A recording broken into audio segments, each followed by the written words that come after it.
Welcome to Merkaba Chakras, where we talk Buddhism in the fifth dimension. Welcome to another podcast episode of Merkaba Chakras. I'm your host, Vaughn Galt, and today we dive into what the Enneagram is about and how we can use this map of human personality development to attract the most loving, soulful relationships with those that we love. With co-author of the Enneagram Relationships and Intimacy, Miss Suzanne Dion co-authored that book with Dr. David Daniels.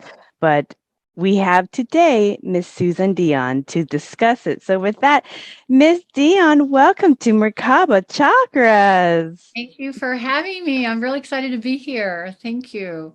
Oh, thank you for taking the invitation. I do love to find new ways in order to understand Metatron's cube, otherwise known as your aura field, everyone. So we're going to get really into understanding Enneagrams, how it can be used as a tool to understand our personality and how to use that to live the best version of ourselves in this reality. And by doing so, we level up our frequency to match the highest version of reality that Metatron has been trying to get as many people through that path as possible. So before we get into those juicy details, please, Miss Dion, tell us how you even got into the Enneagram. Well, I tell you, it was really completely by accident, but probably by providence. I started working in an organization development firm back in year 2001, I think it was.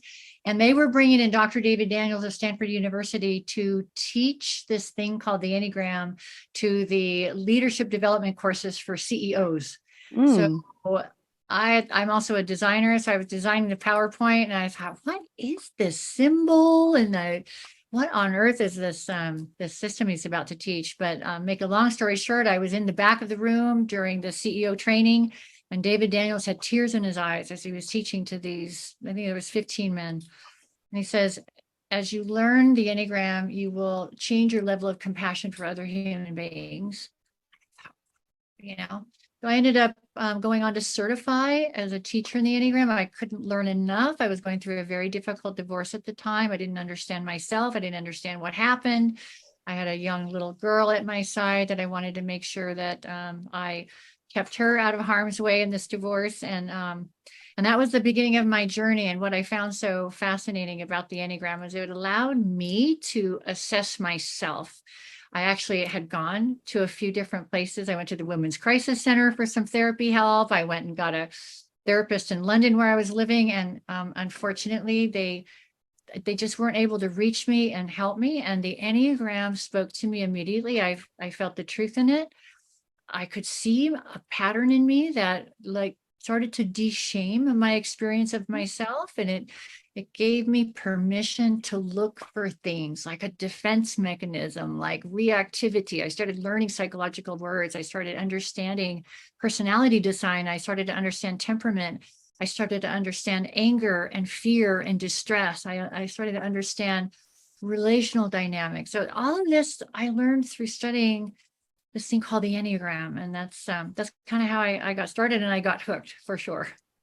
Okay, so the way the Enneagram got introduced to the world, and you are teaching it and co-authored the book, The Enneagram, Relationships and Intimacy with Dr. David Daniels.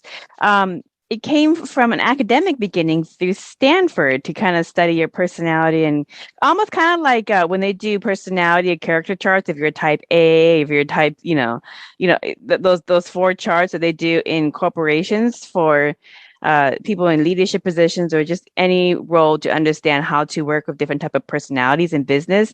This was another way academia had introduced yourself to how to work with your personality and other people's personalities. So That's interesting. And then it got introduced into a corporate environment to be used.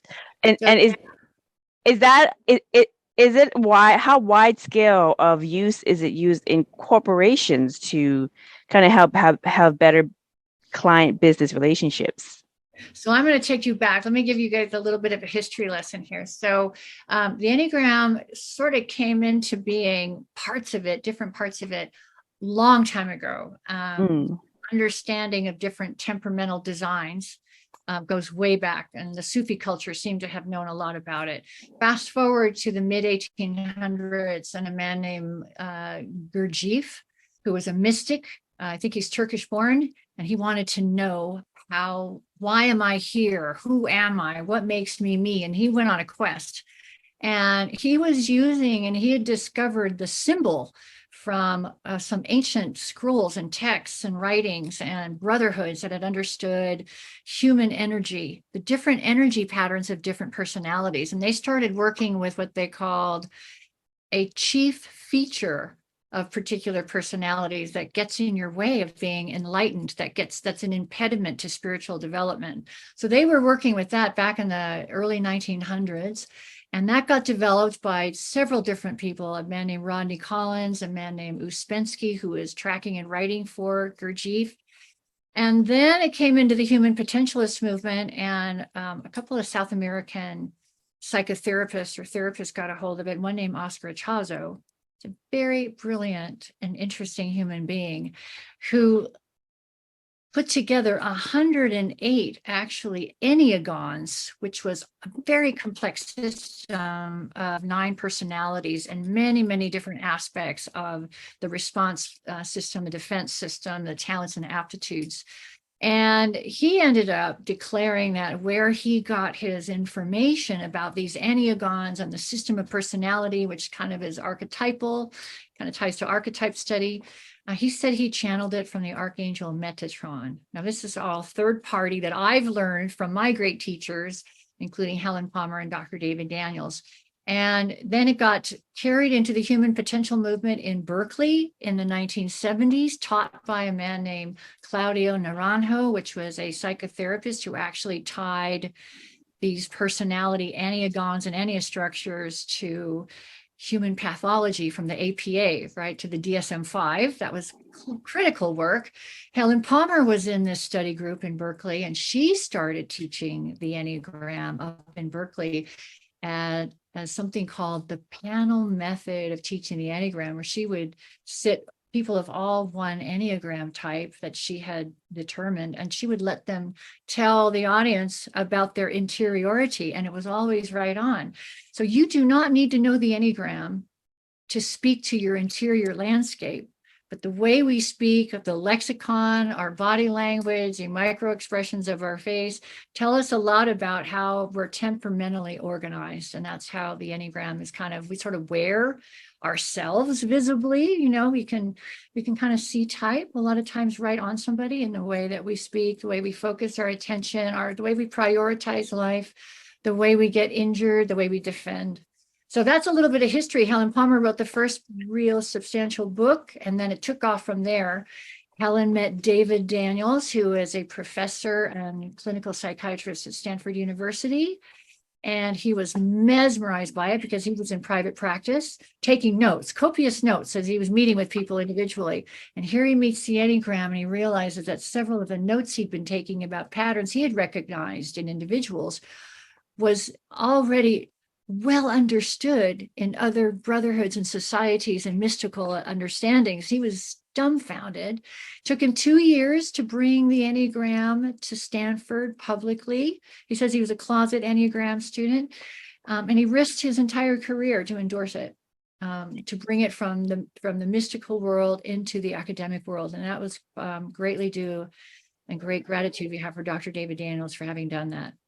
Yes, thank you, Dr. David Daniels. Now, people need to get over, in my perspective, the separation between metaphysics and known modern science, because psychology came from like the practices of hypnosis and psychology. A lot of the roots come from Zen Buddhism because they were doing that and understanding that, along with a lot of other energy healing modalities pulled, extracted so far away from its source, used in modern medicine and our modern understanding of your energy fields and how energy flows through our body. So I've had other episodes going over this hard line that modern medicine and science wants to put in metaphysics. And the more they learn, the more they realize that it's all metaphysics and Yeah. there really is no hard line. Um, Believe that. so that's what I understand, and deep gratitude to Dr. David Daniels for really risking his professional reputation to basically bring something metaphysical out to the forefront that is used in corporations. Now, real quick background, because you mentioned Archangel Metatron, where this information was channeled through. So, for you viewers who have watched every episode and kind of caught up, and people who have Buddhist background and Hindu backgrounds that know some of these topics, this might be a review for you. For everybody else, I'm going to catch up. So, Archangel Metatron, he's come through many different traditions, and basically he is in Judaism, he's known as the right hand scribe and assistant to source, God, consciousness, whatever you want to put the label on that all overarching energy. He or is like the right hand assistant, and he's so far known as one of the only, if not few, but the only one that I'm familiar with, archangels that came down from those high levels of spirit world dimensions to incarnate as a human being in this low reality density.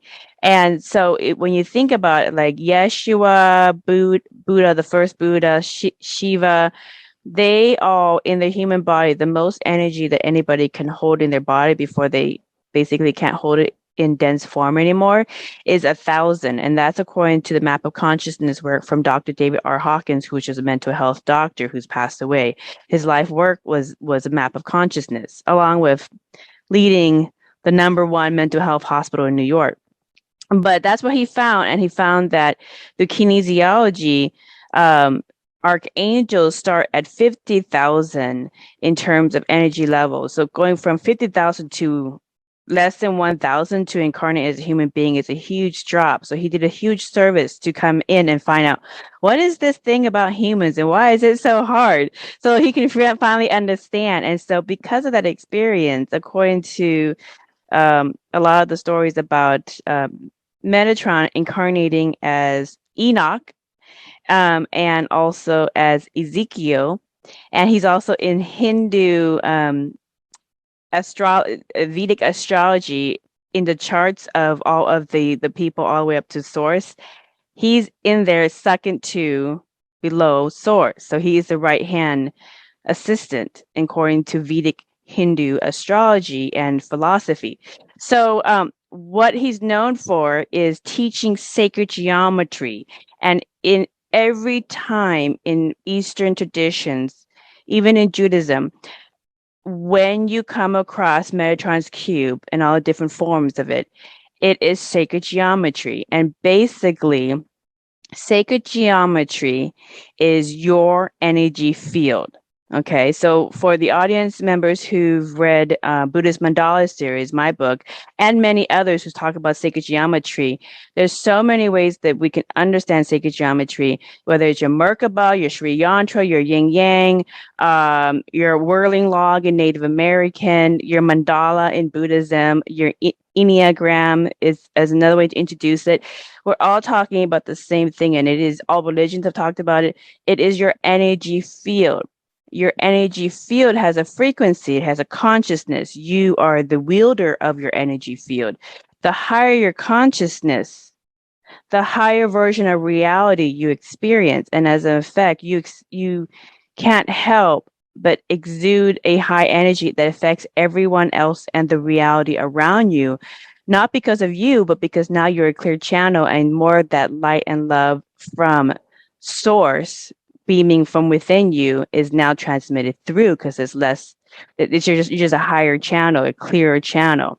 So not to get too far into that, but that was very well explained by Dr. David R. Hawkins in his lifetime about the consciousness field of human beings, and how the higher you are, the more non-physical you become, and the more you raise into higher versions of reality. So that's a short background about Archangel Metatron for people who are like, who is Metatron? The other thing is, this sounds a lot, these Enneagrams, Suzanne, sounds a lot like the Ninandas in Buddhism. You ever heard about the Ninandas? I have not. Okay. Actually, you know what? Let me go and get my mandala. I actually have my mandala and my husband's mandala imaged by semantics, soundmadevisible.com, and I'll explain the Ninandas, and let's see if the way that corporations are looking at Enneagrams almost mirror, and we're using much of the same kind of tools, but in a different way. So hold on just a moment. Now, resume. Okay, so let me explain the Ninandas in Buddhism, and this has been passed on from Hinduism that goes back, according to some Hindu scholars, up to 27,000 years ago. But anyway, so there's this website called Sound Made Visible with engineers that created a way to image voice, to image what your voice DNA looks like. And they can image pretty much the sound of anything. So I sent my picture, or my name, Vaughn, with my voice saying my name, Vaughn. And this is what Vaughn looks like. Okay. This is what Vaughn looks like. You see those little lions on the top of the spokes? Yeah. Okay. And there's 8 spokes. 8 spokes. So anyways, 8 spokes. So my personality, according to the frequency, like if I incarnate as something else, my soul is the same energy. It's the same pattern. You can take my voice or any voice and then put it into semantics, and it will have the same mandala. That's what my energy looks like, 2-dimensional. It'll have the same mandala whether I am in this body, in that body, in any body. It's the same soul. That's how Buddhist monks know when they're talking to somebody, they make sure that they're talking to the right frequency, because everybody has a unique voice DNA.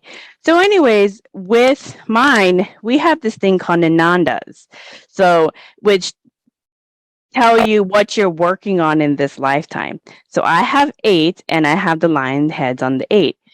I'm working on teaching the 4 Noble Truths and the Eightfold Path of Consciousness. So I'm teaching Buddhism. So anyways, that's my chart. So go figure. This is my husband's. This is his voice. Okay. All right. And there's even more trumpets on the side. And you can kind of, if you focus, and you can kind of see the lion's heads. Yeah. Okay. He has 12 Ninandas, 12 spokes. And according to Buddhism, 12 spokes is working on understanding how if you change the environment and you change aspects of the environment, you change the stage, and then it will direct you to a certain outcome or a certain journey. So, and that he's very analytical in that way. That's constantly what he's doing for work, is looking at in finances. He works for Boeing here, and he's always looking at finances of projects. Well, if you change this aspect, then you're going to get this. If you change this aspect, you're going to get that. Constantly, and he's always constantly, like when we're looking at around for different things, he's looking at all the potentialities and trying to pick the best pathway. So that's what he's working on. That's what his personality is working on. So that's the Ninandas in short.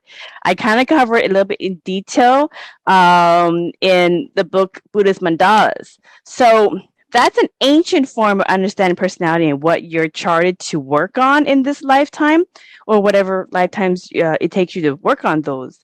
But how, from coming from Buddhism and the Nandanas in your mandala, your Merkaba, etc., how does it relate to the Enneagram? So can you explain exactly what is the Enneagram and how does it help us to achieve the best version of ourselves?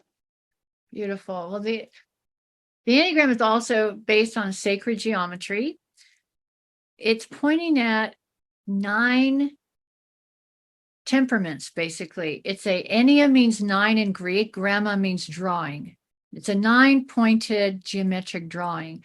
These 9 Enneagram types, 9 temperaments make up the collective of humanity. Each one of these temperaments contributes a particular talent, gift, purpose to the evolution and survival of the species. So there's a circle around the Enneagram. There's an outside circle, which is the law of one.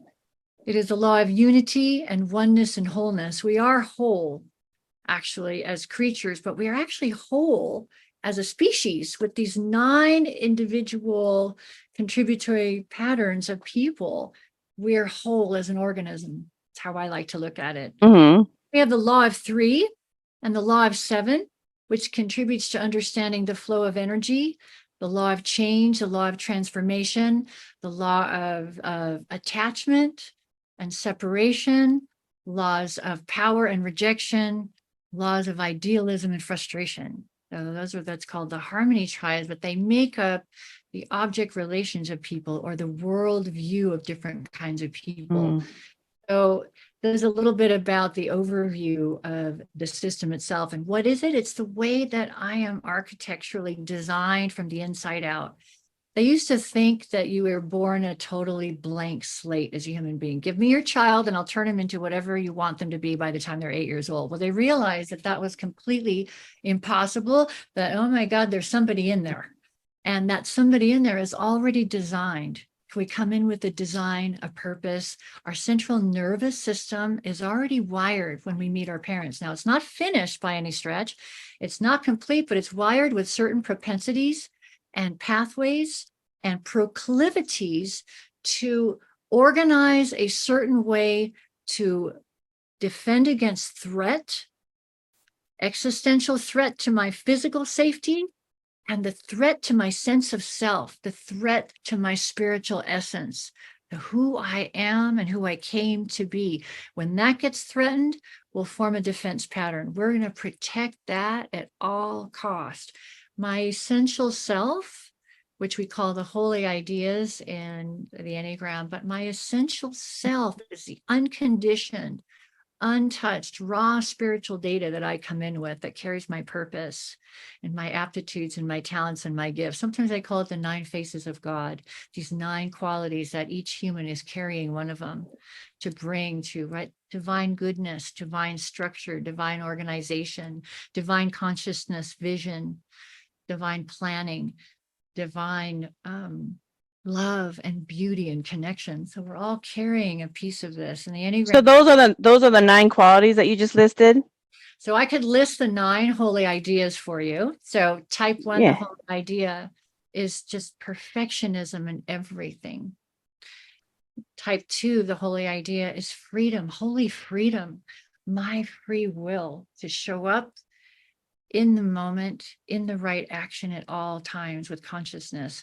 Type 3 is holy hope. This is an energy that brings hope and possibility and a kind of a motivational energy to pursue, to carry on, to support everything else. Type 4 is holy origin. I know my true face, the ability to consciously connect with self and connect with all others. Type 5 is holy omniscience, that we know all there is to know that there is, that we come imbued with the wisdom that we need. Type 6, holy faith, to trust in what we cannot see, that we are supported, that there's a divine holding pattern, that there's divine love, that there's divine support, that there's divine order behind us, that we don't have to do it all, that there's something to lean into here. Type 7 is called holy work. And this is the divine principle of coming here to do the work of emotional and consciousness sobriety, to learn who I am, to study my defense system, to study my trauma, to release myself from the obstacles to spiritual ascension, to do that work while I'm embodied. As my soul is trying itself out down here, what works, what doesn't, I'm given a life to do this work, to try myself out down here and to elevate my frequency. Okay. Holy truth. And in truth, there is safety. In truth, there is authenticity. In truth, there is love. Truth holds everything in proper alignment, in proper order. And then 9, type 9 is holy love, unconditional love. That love is what the frequency that we all desire with every part of our being. I personally think it's what manifested the whole cosmos. It's this love frequency. And it's like gold to the jewelry market. It's just so valuable that when we stand outside of love as a human being, it causes an inordinate amount of torture. When we are not included in loving experiences, when we are not loved by the two people that brought us into this world, it causes a pain so great, it creates murder. It creates personality disorder. It creates a lot of problems. Okay. So I have some questions about that. So first, let's talk about the spiritual ascension, because you had mentioned that when you start working on yourself and raising your frequency and using the Enneagram as a tool in which to understand yourself, it will help you break down some of the issues in life that are holding down your frequency, that's contributing to that lack of love that's holding down your frequency and kind of preventing your spiritual growth, because spiritual growth is going to raise your frequency. You're going to ascend level up your frequency. That's all ascension is, ascending up the level of frequency, bringing in more light, harnessing more light, being lighter, bringing more energy in your Merkaba, in your energy field. So that's the whole point of the whole game.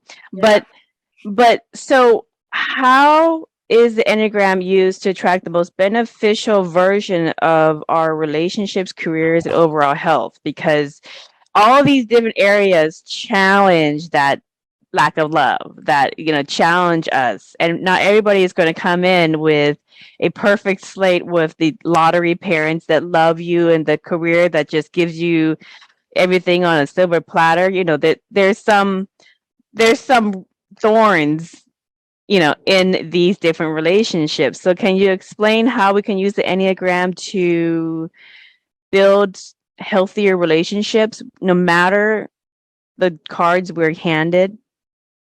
I love that you said that. And let me start with a macro view, and then I'm going to go detail. The macro view of the Enneagram is, first of all, we all come here, we're trying to have a satisfying life. We've got 2 key roles when we get here. The first is survival. We have to survive. We are wired in 3-dimensional density to survive. And that means my body knows how to survive. And the second thing, my essential self has to survive. So that's first, survival, primary. How I'm going to offer myself up to be lovable enough, a lot of energy goes into what makes me lovable, what makes me worthy, what makes me desirable, what makes me valuable. And how do I decide what that is? Well, I'm not going to pick random attributes out of the sky. I have a connection to my essential soul. I kind of know, like you said, I'm the same energy in every lifetime. That really has touched me, because we go in here and I kind of know some of the gifts I have. I kind of know that I can take chaos and turn it into structure. It's something that's easy for me. It's kind of, I have a way of translating the world and making it look better or improve it or fix it. I have these kind of talents, and I have a talent of working really hard until I get it and I won't give up. And I have a talent for just being really dutiful and responsible. So I pull from my essential self what I think makes me worthy and valuable. And then I start organizing around presenting that to the world. I show mommy, I show daddy. It's what I'm doing when I'm really tiny. This doesn't necessarily come from our parents. What I know to be in me, I want to put it forward. So that's the piece of me that's critical to my survival, because I've got to get love down here or I'm going to be a real mess. What if nobody gives you love? Well, what do you do to make yourself better? The second thing I have to do is defend. I have to ward off threat. This is the second thing that I use a lot of life force to do. So yes, I got to ward off threat, meaning a dog starts chasing me, is going to bite me. I know my body will immediately make me run. So we all know about that kind of threat. But there's also threat to my sense of self. When I go to my mother and I show her this little drawing I did, and I happen to be as a child really good at drawing, and she's, I'm so tired of looking at your stupid drawings. So that's going to cause a contraction. I'm going to form a defense around that. Now, the kind of defense I form goes right alongside the strengths and gift in my Enneagram temperament. So I have a strength, and reorganizing it and telling myself how I'm going to improve. I immediately go to, I got to improve it. And that's my defense. I put my energy there. And the other defense is, I won't show anybody again. I'll withdraw. That's another part of me. So how we form a defense system is part of the gift. Now, let me show you this. We have something in it. So we've got 9 Enneagram types, 9 temperaments that have divine purpose, divine spirit, divine energies. And we have the level of health of each one of these temperaments. So we've got 9 temperaments, and then we have how healthy it is and spiritually ascended it is, and how high the frequency is, how response flexible I am, how open-hearted I am, how thoughtful I am, how gentle I am, how receptive, or how defended, contracted, resistant, terrified. How abused was I? So we might have 2 Enneagram type 1s standing side by side. This one won the lottery and came in with these beautiful, nurturing parents who let that child potentiate in its fullest form of its type 1 temperament. And then we got this little type 1 who was criticized and ridiculed and beaten, and the dad was violent. And so here we are. We come in with our essential self, unconditioned, ready to offer its gifts and purpose to the world. And then we get put on a feeding schedule. Nobody comes and we're screaming and crying. We're terrified in the middle of the night. And then, oh my gosh, and daddy's a drinker and he comes in screaming at my mother. My mother is so stressed, and I just start crying for hours. And then every time I come home from school, there's nobody home, and I'm so alone, and I'm so afraid, and nobody's making me dinner, and I don't feel like anybody cares, and nobody ever asks me how I feel. As a matter of fact, in my family, feelings cannot be talked about. I'm shut down and humiliated when I'm crying. And so by the time we hit adulthood, my type 1, type 3, type 9, type 4, type 8 might look like that. Let me ask you something about that. But we don't know this has happened to us. Yeah, because we're just responding. Many people are just responding. They're just reacting. So let me ask you something about that. Regardless of the lot you're given in life, and that's debatable in Buddhism about your pre-life plan and your what you chart for yourself. Where if your parents or your culture or your society or whatever your environment is not giving you those life skills to be able to handle and manage these incidents in your life that could be traumatizing, and could build up into a personality that in the as you become an adult will not be so conducive to attracting and maintaining successful relationships in your personal life, in your career, in how you handle stress at work, etc. It goes on and on and on, because it doesn't happen overnight. We build on these characteristics, and then we try to make them better if they work for us, or try to unpack them and then work them out of our system so we can work out those bad habits. So what can people do to attain the life skills to handle this stuff so they don't turn into that piece of paper? So let's say, we don't know this happened to us. We're just surviving, and we're using whatever is still working in us. So what you said is so true. There's a lot of developmental arrest here. There's a lot of neurons and pathways that might not have grown. There's a lot of them that weren't developed, that were arrested, that had to be stopped just to save myself. And then we try to get into an adult life and we can't handle stress. We can't take feedback from a boss. We can't show up every day at the same time because we can't wake up, because we're doing drugs at night, and I've worked in the prison system with Enneagram Prison Project for many years. And God bless the souls behind those walls, because you ask them what kind of parenting environment they had, and you hear stories my imagination couldn't even have come up with. And we expect them to turn 18 and have a fabulous, successful life. It's not going to happen because, you say, hi, why were you late? I wasn't late. Next thing you know, their arousal system is shot because they can't respond with anything but a low density, high defensive frequency, right? So you come into the Enneagram class and you start learning, go, oh, wait a minute. Oh, a defense mechanism. What is that? Oh, wait a minute. Compassion?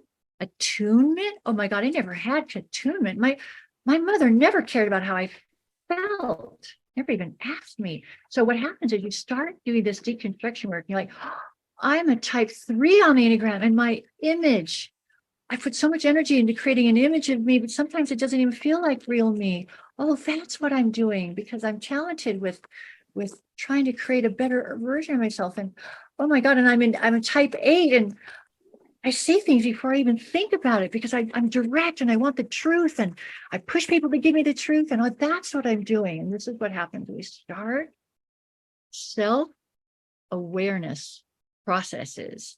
We start observing.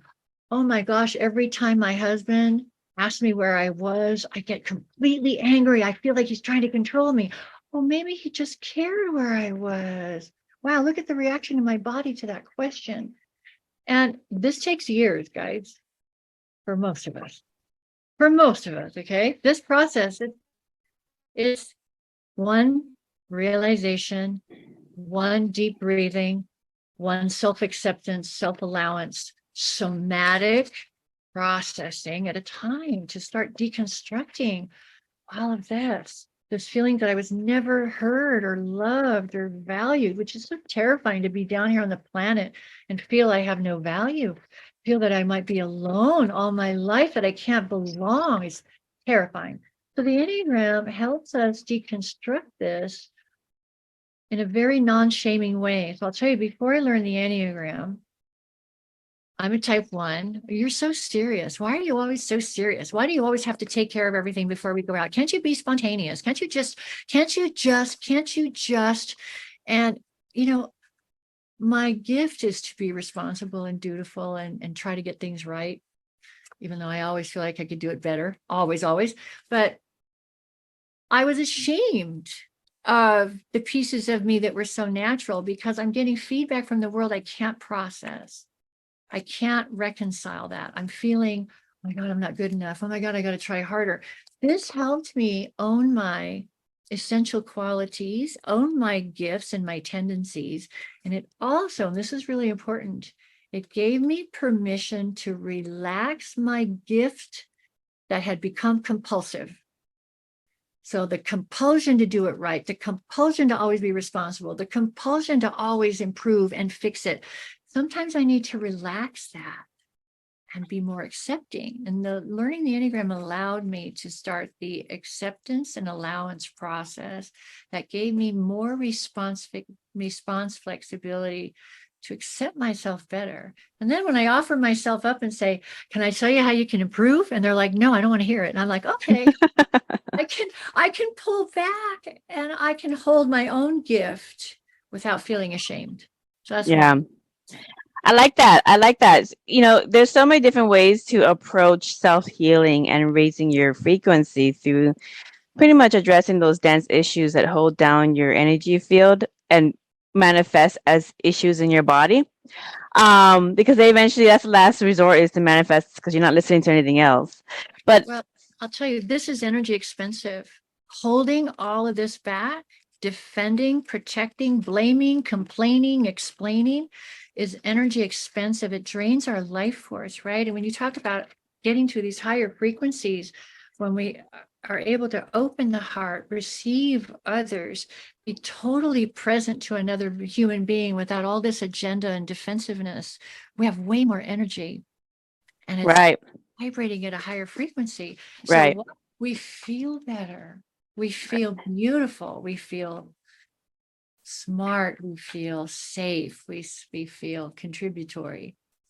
Right. So it's almost kind of like, I mean, it's and we're going to do my Enneagram because I know everybody's going, well, I want to see what this looks like, but we're going to do mine an example so you know what to expect when you get one of these Enneagrams done, or when you learn how to do one of these Enneagrams for yourself or for others. So you'll see that in just a little bit. But it seems like, like when you go to the doctor and you're having an issue, you go get a diagnosis, and then before they do anything, before they can recommend a series of therapies or medication or XXXX to kind of help you with whatever ailment that you came to the doctor for, they always do a diagnosis to see what they're working with. Okay. Well, we don't have, most people, unless you go to a psychologist, which that's debatable if psychological counseling is really helping people or not, in a very quick manner, because not everybody has the resources to do that. But this seems like a very affordable way that everybody can attain to basically do a diagnosis on what they're working with in terms of their character. All right. So I'm pretty sure most people have never in their whole life had a diagnosis of their character, except for maybe kind of one of those uh, analysis at work once in a while to see if you're a communicator or if you're a type or a director or whatever, which doesn't make a lot of sense when you're trying to work outside of work with everybody else and you don't know what your hangups are, how you respond to things, what kind of life skills this type of personality needs, what types this one is missing, et cetera, et cetera. So this sounds like a really good diagnosis tool. And then once you get your diagnosis and you know what you're working with, then as you start pursuing different experiences to manifest and experience in your life, whether it's your career, your relationship, et cetera, list goes on for what you want to put on your vision board, then you at least know going into it what you have to work with. Am I correct, or you want to add something to that? Go right on. This Okay. is a self-assessment system. I can diagnose me. I can get to know me, and I can heal. We are self-healing creatures. Mm-hmm. For the most part. I mean, working in the prison system, I met one that I knew I wasn't going to be able to reach. That was really, really, really injured. The earlier we suffer trauma, the earlier in utero, first month, second month, that stuff is hard, right? Because we're pre-verbal. It's all implicit memory. But for the most of us, we really can heal a lot of this energy expensive contraction against life that really keeps our frequency low. Yeah. And it's very painful to live like this. We don't trust, we can't give, we can't thrive, we can't communicate well. We've got high arousal, right? We blame others. There's no accountability. We get really, really lost. But I want to give you David Daniels and I came up with just 3 levels of developmental well-being: low, average, and high. Developmental well-being. How healthy is my personality? Meaning, here's one example. How often do I blame others? How often do I take accountability? That's one example, right? How often do I project onto others fears that I'm really holding? How often do I walk up to introduce myself to someone and in the back of my mind, I'm going, they'll never like me? How often is that kind of stuff going on? Mm-hmm. How many intrusive thoughts do I have? How often do I attack myself negatively? How often do I hold myself back from showing up in life? How often do I feel no one will ever love me? How often am I attacking someone for something that I don't want them to find out I did? I mean, these are all crazy, insidious stuff, right? So there's a lot of different levels of development hierarchies. We've got one Enneagram master. She's got the levels of self-mastery. Russ Hudson and his Enneagram of Wisdom has the levels of development. Carl Rogers had a system. Gurdjieff had the levels of man, levels of consciousness. So we've been trying to create some kind of way of diagnosing how dysfunctional we are. actually. That sounds kind of funny, but yeah, that's energy work. How hurting or how loving, how defended, how receptive. There's a lot of ways to look at it. But again, the more presence I can tolerate, Yeah, yeah, higher yeah. frequency will be, right? Yeah, what keeps coming into my mind is this concept of forgiveness, which is to accept what happened to you, let go of the anger, learn from it, and then just release it and learn not to recreate, because you've already learned that life lesson. And that's really just releasing old karma, old energy, old debts, whatever you want to put it, because those old issues that we hold on to, whether it's in this lifetime from childhood issues or adult issues, or from past lifetimes that we've carried on to this lifetime, if you're into past life regression and reincarnation, which many Buddhists are, we know our hang-ups from different lifetimes that are repeating. If you're working on your energy and spiritual development. That's But familiar. yeah, right. So anyways, this is a really good non-intrusive platonic Mhm. way to introduce a tool in which you can do some of that consciousness cleanup work, because when you do that consciousness cleanup work, you learn the life lesson. And when you do that, you not only, especially in metaphysics of Buddhism, you not only heal your physical body, because the dense issue that's holding on to that pain in your physical body has been addressed, but you also heal your energy body, which is your aura field, your Merkaba, your mandala, everything that, all that sacred geometry that is your energy field. You heal those dense issues that manifest in your energy body, and then because you are multidimensional as a soul having a human experience, you affect your soul in all the ethers of your existence. So all of a sudden, you may all of a sudden just feel better, or a pick me up, which is kind of a really nice shot of love and out of nowhere. And it might be from you doing that work on yourself. And then you just felt it in another version of yourself, or your present self healed the present self, and your past self feels that instantly. So, that goes a little bit into metaphysics, but this forgiveness, this consciousness cleanup work, this learning the life lesson so you can grow and experience and create life with kind of more clear intentions and knowing how to create much more consciously. It This really reverberates through the universe. I want to add to your forgiveness statement, and I want to start with something very practical. The first forgiveness is to forgive ourselves. This is not our fault. What happens though is we don't know that this happened. So many parents don't know they're hurting their children when they hurt their children. They're trying to do their best. Mm-hmm. Our parents have stuff from their childhood. They have unmet needs. They have the defense system. They have fear. They have stress.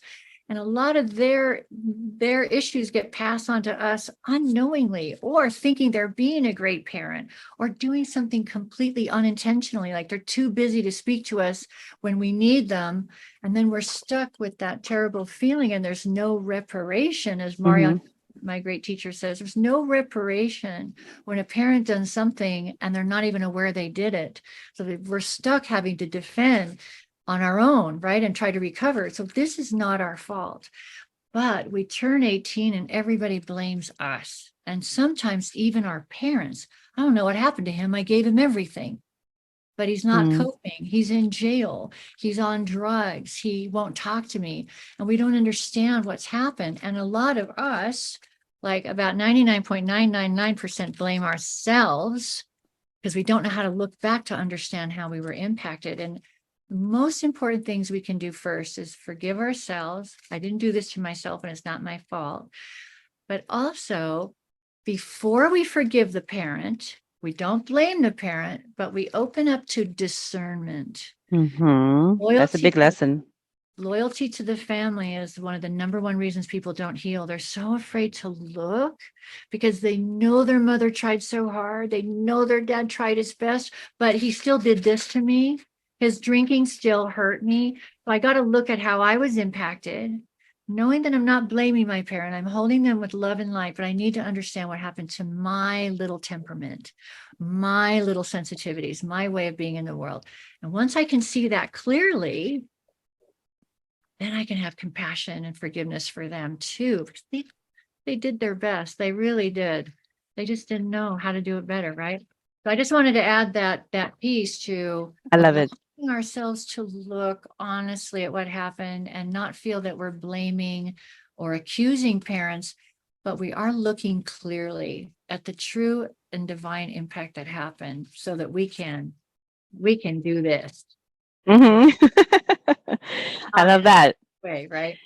Well, let's do an example Enneagram on myself, on Galt. So let's see. So everybody, this is what to expect when you get one of these or when you learn how to do one of these for yourself or others. So go one ahead. of the challenges with when you come across the Enneagram for the first time is, okay, what type am I? There's lots of different tests online. And I will say the tests are fun and they're a great way to start an inquiry process. I have not found them to be accurate. I will share that with you. I've come out many different types depending on the different tests. The self-assessment, looking at my own interiority, is the design of the Enneagram. We want each person to identify themselves. Now, that's a challenge because there's pieces of ourselves we can't see yet. So for example, when I first looked at, and David Daniels does have one scientifically validated test, and it's a paragraph test. But the paragraphs have your gifts and your talents mixed with your shadow material. And if you don't know your shadow material, you're going to go, oh, that's me. Oh, that's not me. Oh, that's me. Oh, no, that's not me. And so when I first looked at it as a type 1, I saw everything about the type 1 was spot on except judgmentalness. And I'm like, well, I'm never judgmental. But what I didn't realize is I am very judgmental, but I thought it was being factual. So I didn't understand that that's right, that's wrong, that needs to be moved, that needs to be changed. I just thought I was being honest. So I had to learn how that black and white thinking actually was my orientation. And I wasn't using the exact same word for it in myself. I called it truth. and it's actually judgmentalness. So one of the best ways to actually determine your type is to get an Enneagram interview. And I personally love doing Enneagram interviews. I get to spend about an hour and a half with people through an interview process that I conduct. And you don't need to know the Enneagram at all to do the interview, because what happens is your lexicon, your syntax, your micro expressions in your face, what you tend to focus your attention on, what you tend to value, how you see yourself actually is coming from your essential self. And it actually puts on display the Enneagram structure within which you're designed, which you're organized with. So I'm going to give you a little example of what an interview process would look like. And for anybody who would like an interview, you can just jump on my website and contact me, and we'll schedule that with you. And it's SuzanneDion.com. So yes, please carry on. Okay, so I'm going to ask you a series of questions, and the first thing that comes to mind is just, feel free to blurt that out. There's no right or wrong answers. And often I'll ask you a secondary question because the Enneagram gets very confused with what behaviors, not the why. So Myers-Briggs, for those of you who have been in the corporate setting and they use typology in corporations a lot, they often use Myers-Briggs. Myers-Briggs is very behavior oriented. And, you're an INTJ or an ENFP or whatever, but it's externally located. In the Enneagram, we realize that 5 different Enneagram types might make their bed in the morning, but for 5 different reasons.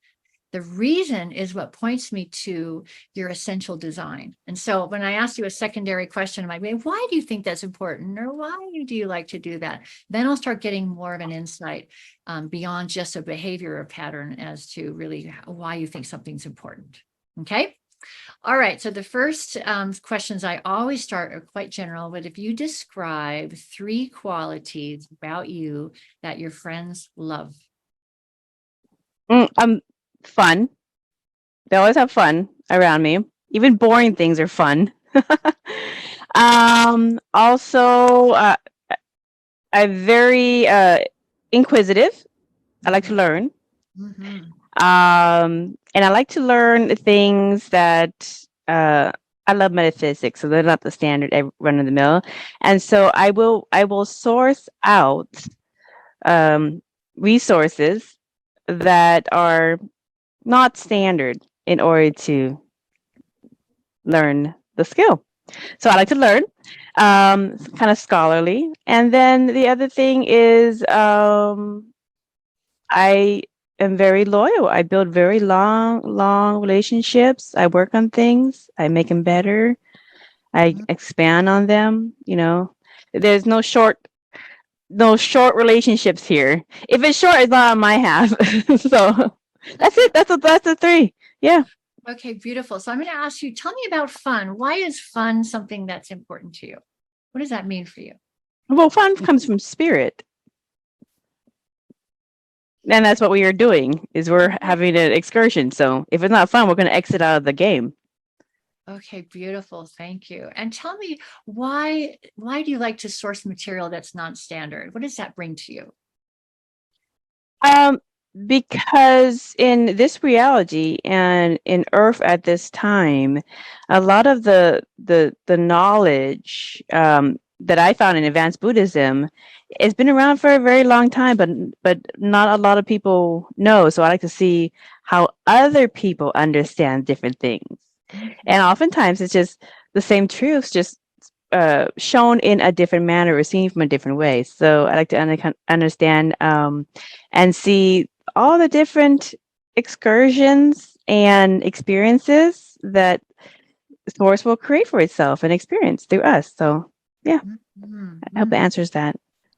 And just in the time that I've been spending with you today, I can see that your mind sees I can see this is related to this, and I can see how this relates to this. You have a mind that very systems oriented, right? And you can see how things relate to other things, and you're putting things together and seeing relationships. And I can see that in the quickness in your thinking processes and your curiosities about how things relate to one another and how they affect one another.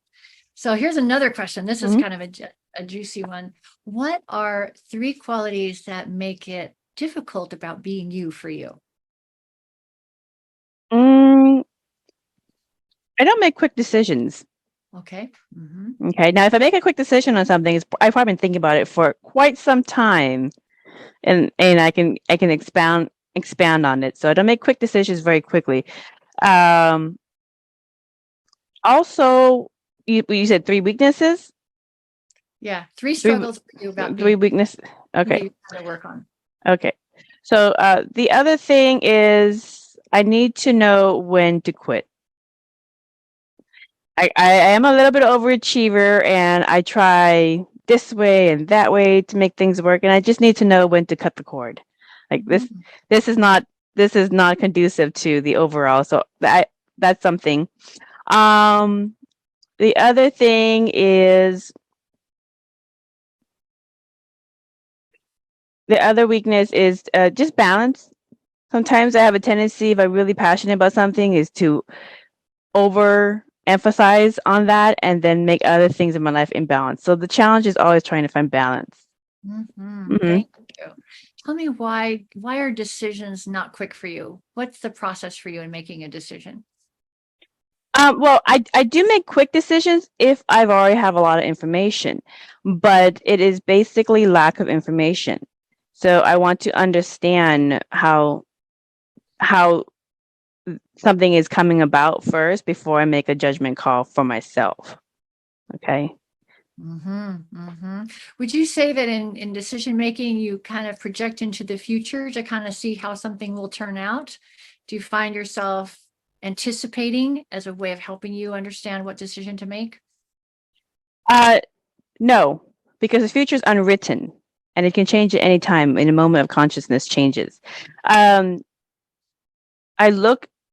do my best to be open-minded and try not to put my own stubbornness and self-prejudice to different things, so I can look and see other perspectives and see other material. and then evaluate based off what I have and make the best decision off of that. Okay. And if anybody ever asks me why I decide on something, which most people never do, because they know they're going to get a whole lot of information that they probably don't want, they probably didn't realize. So most people never ask, well, why do you think that way? Because it makes them change their perspective because they didn't know. Do you ever find that you like to get other people's feedback in making decisions? Does that help you? Or Yes, I do ask for different feedback. Thank you. And tell me about improving, working hard and staying with it and wanting to improve it and not letting it go early or not, or maybe overdoing it. What is that for you? What does that benefit for you? There's there's discernment and balance. That's the struggle, is to discern how much of this should I do and how much should I let go and let the process happen and evolve on its own. So, because I'm not a control freak, I know that there are certain things that are set in motion that have its own journey. So there's a balance to that. So let me ask you, I'm going to take a tangent now. I mean, in a regular interview, I'd probably spend more time just kind of teasing some of that out. But let me ask you this question. What are a couple of things you would never want someone to say about you? You say whatever you want. I really don't care. You're just saying it about yourself. So is there anything that you would not want to be known for? You can know me for anything you want. It's really a projection of what you know yourself for. I'm just a mirror to you.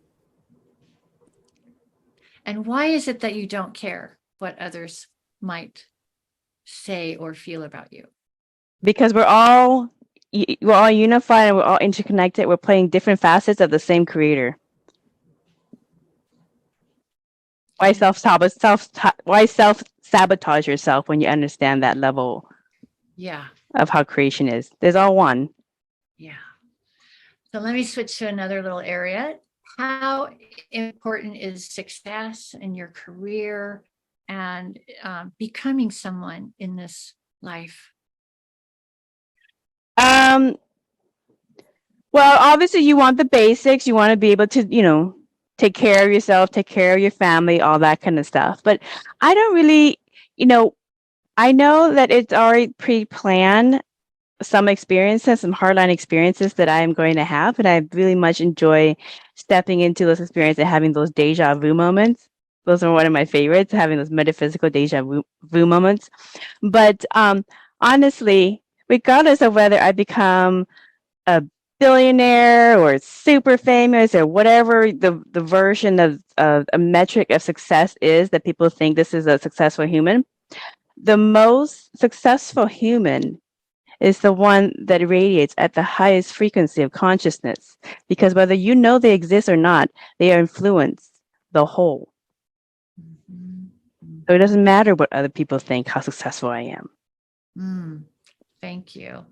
And would you be, let me reword that. Have you had the experience of just being so disappointed with the way things are? You can see the ideal of whatever in front of you, but then it's so far from how it could have been, and you really suffer a feeling of disappointment. Yeah, there's some disappointment sometimes because you see the potential in things, but I do understand that if I love someone or I love humanity, I must love them enough to accept them in whatever level of consciousness and point in their journey, because they are going to evolve at their own time. Okay? So I love you enough to accept you for where you are in your development and allow you the space to journey through that. And then holding space for that without you personally feeling disappointed? Or have you felt disappointment in the past when someone? No. Yeah, I have a little sister. She goes into one abusive relationship after another, and I'm just like, oh, okay, I'll be here.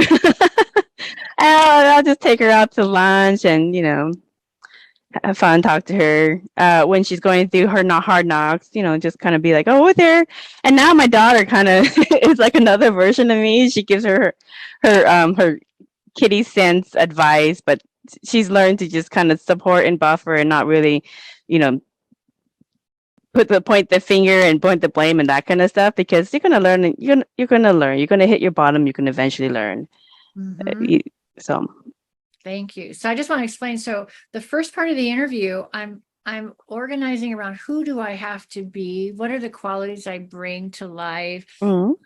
What are the talents I'm kind of leaning into? The second part of the interview, and who can I not be, which is also where I will not let myself falter in my, like some people might say, I could never be lazy, or I will never let myself be dishonest, or it's, everybody answers completely differently. So that gives us a sense of the externalized, idealized sense of self that I'm really trying to hold on to. That's the first part of the interview.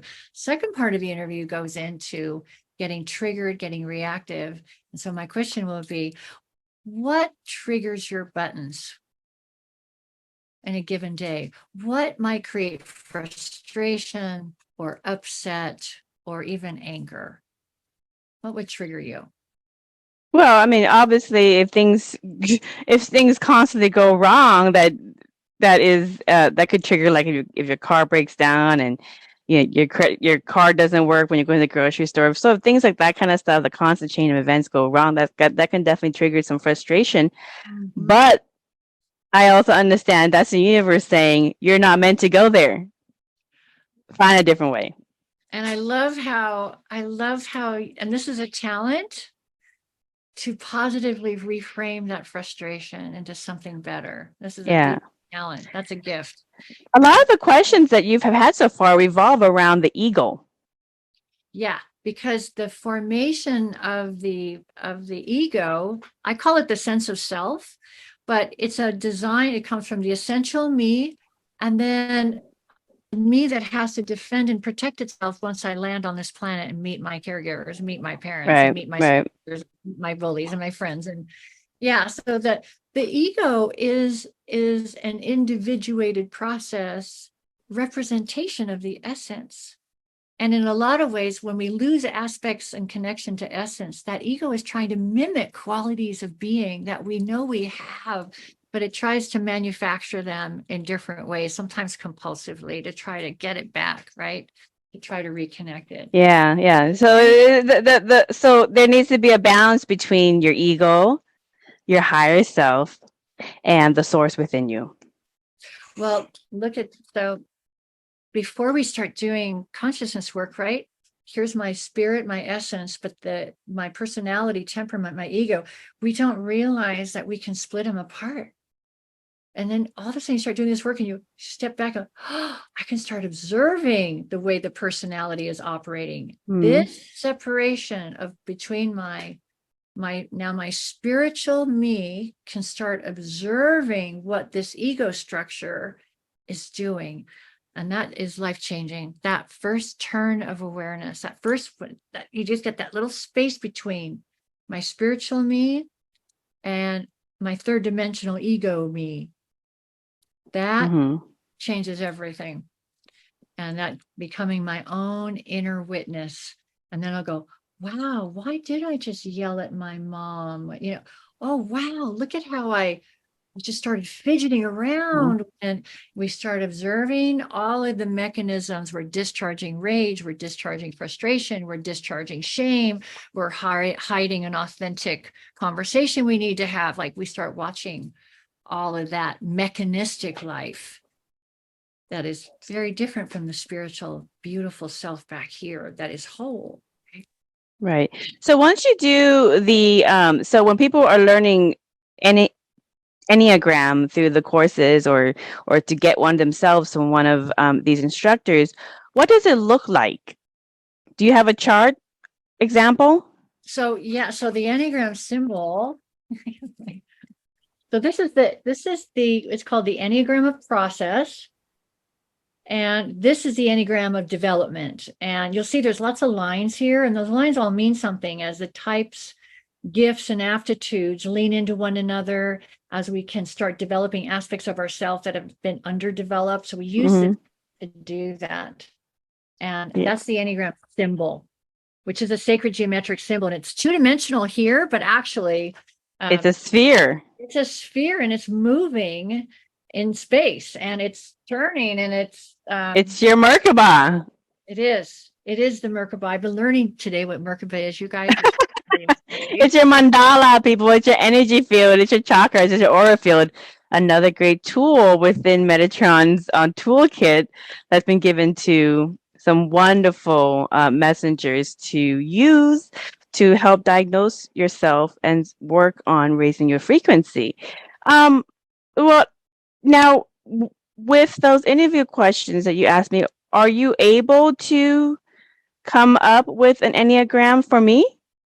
So my interview process is about an hour and a half long, but I'm getting some indicators, some initial indicators of where some of the things you might be working with. And my first suspicion is that you're one of the positive reframing types.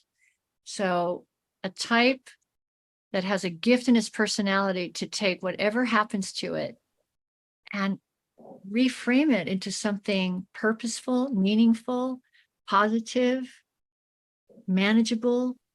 And just in talking to you, I've seen that you have a beautiful quality and that you can reframe some of the toughest stuff into something manageable or more beautiful or spiritual. And there's 3 Enneagram types that manage their emotions. They regulate their emotions. They cope with conflict and disappointment by positively reframing, reorienting the perspective. It's 2, 7, or 9. And my suspicion, 2, 7, and 9. Okay. My suspicion now, 2, 7, and 9, 3 of them have very different energetic qualities. Your energy has got too much adrenaline and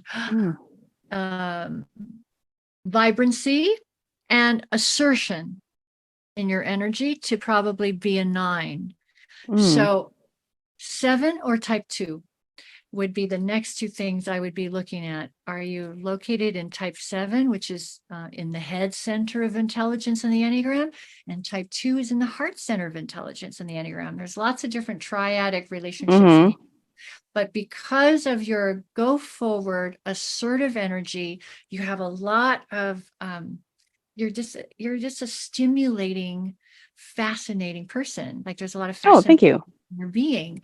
And so 7 or 2 is the next 2 types I would be looking at. So I would have you. Mine and heart, right? Mine and heart. Yeah. And the 7s come to teach us about joy and going around obstacles like water or jumping over them. Let's not get stuck in darkness. Let's move toward the light. They come to do this for us. 7s come with vision. They have a brain that can see how this relates to that and that relates to that, and they can put things together and they see the relationships between things. They have a very incredible kind of dynamically systemic brain, option possibilities, and let's try this and let's do that. And they really want to experience the potential of life's fullest offerings. 7s come to teach us about half glass full. Okay. And life from the positive. And don't get mired in suffering and defenses and arguing. Let's just clean it up and lift our spirits. That's 7. Okay. So now 9, is that more kind of like in the realm of spirit, like spirit, or? So 9 is actually what's called gut center of intelligence. 9's diffuse energy into harmony, peace. And they regulate their emotions by numbing them out. So they repress and they do not differentiate themselves from others. 9s come into the world with a sense of unconditional love, and they do this by not differentiating themselves from you. So they have this quality of kind of merging with a target other, and merging means I like chicken too. What do you want? And kind of, they sort of become another person. They sort of meld with someone else's life force. And in that connection, in that merging, they experience love. They experience safety and trust. They also know a lot about anger. Nines are in the anger triad on the Enneagram. And I find nines have an extraordinary wisdom about the separation that anger causes. It's anger immediately causes a split. And there's nobody more sensitive to this than type 9. And type 9s can hear anger in a tone of voice. In micro expressions on the face, they see it. And it is alarming to them because it causes a splitting from the merging connection two people have when we're completely safe with one another, and anger doesn't fit there. That's 9. The energy is down lower and they're withdrawn. They don't really come toward you. They kind of, people have to go toward the 9. It's more like that. I feel portion in you. Right.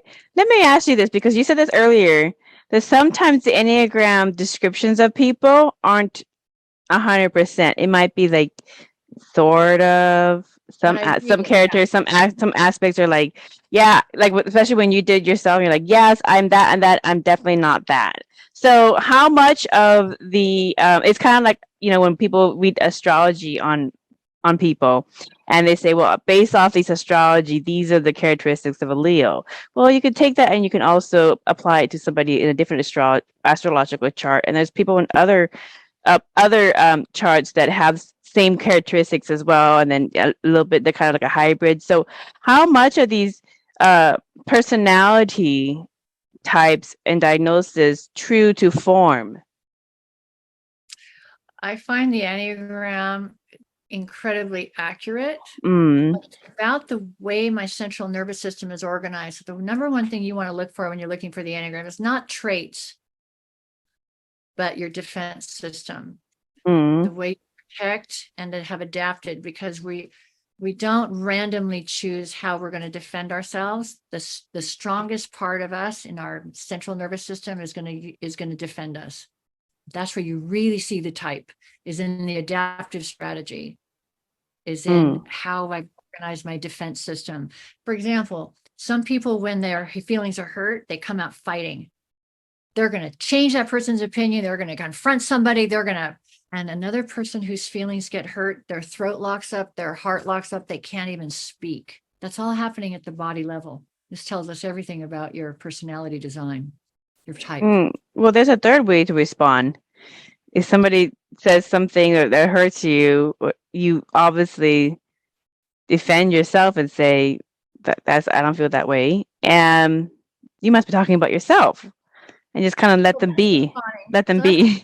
Response. Yeah. So that's the fawning response. And so that response takes more consciousness oftentimes, and the ability to contain the fight, flight, or freeze reflex.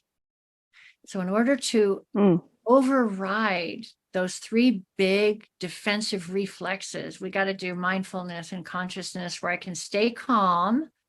I can contain the pain in my heart or the pain in my throat or the wanting to lash out and say something mean. And I say, hey, I don't agree. That's the fawning response. And it takes more consciousness. It takes more containment to do that. Well, very fascinating. And I think a lot of people are going to have so much fun taking the courses and reading the book and trying some of this out on themselves and their friends. So let me ask you this. Do you have a last message for people who are interested in the Enneagram or not interested in Enneagram, but a last message to help everyone raise their frequency and ascend their energy level spiritually so that they can manifest and experience the highest version of themselves and reality? Absolutely. You know, we all came here to be our best self. And I love that you brought up in the beginning, it's really a tough lottery when we come into parents that have caused tremendous injury, or a society that's a war zone, or my gosh, you know, and you kind of think, that's it. I'm damaged for life. And truthfully, we're self-healing creatures, and we can take it into our own hands. I haven't found anything out there as practical to get started as the Enneagram system, so we can Mhm. learn what happened to me, how I organize my defense, what gifts I have to offer, so that I can live myself in my potential and have the most beautiful life possible. I personally don't think there's anything more exciting and more beautiful to be spending a lot of my life force energy on than this, because the more energy that I free up by elevating my frequency, by unraveling my trauma, by opening my heart, I've got all that energy that was expended holding all those contractions together. They're now available to me to use for my passions, my calling, and for me to use that to serve others and to serve the world the way I came to do that. So I encourage you to check out the Enneagram. I know it's a really weird name. It kind of sounds like Candygram or Mammogram. It doesn't do it justice, but it is one of the most powerful, self-empowering, self-assessment, self-diagnosing healing tools I've ever witnessed or gotten to use. So Well, Miss Suzanne Dion, I learned so much about the Enneagram and its benefits. And I thank you for an enjoyable discussion. So, for more information about Suzanne Dion and her offerings, courses, and the book to get it for yourself, please visit the website, which is Suzanne with two N's. Dion.com is also in the show notes. And thank you kindly for listening to another enlightening conversation. Until next time, blessings.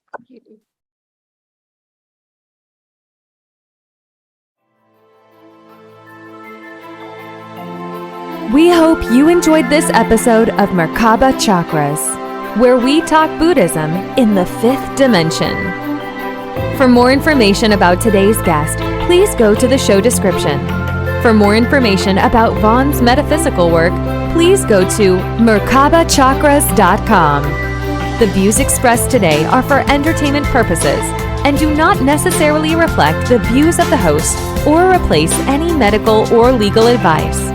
Don't forget to subscribe for more interviews about the fifth dimension. Until we meet again, blessings.